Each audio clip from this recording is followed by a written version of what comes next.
Good afternoon, it's me, Janet Rocio Vanegas. Let us have a glance at the headline first. Okay, what is the first article? Is the That's Giving Pizza. Okay, according to the survey, 1 in 5 Americans won't have enough money to pay for giving dinner because it's too expensive for them. Food prices are rising due to a few reasons. A hot and dry summer in California made farmers grow less vegetables. They also killed thousands of turkeys because of bird flu. Lazily, a few enough workers helped with and to transport food.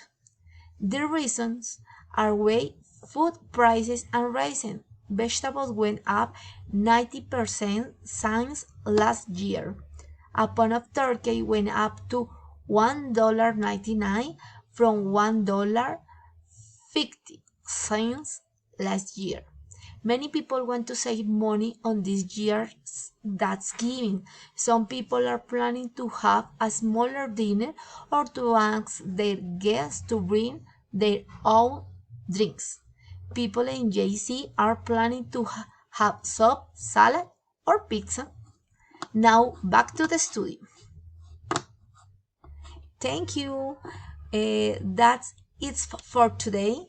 For further information, you can check our website at www.xyz.com.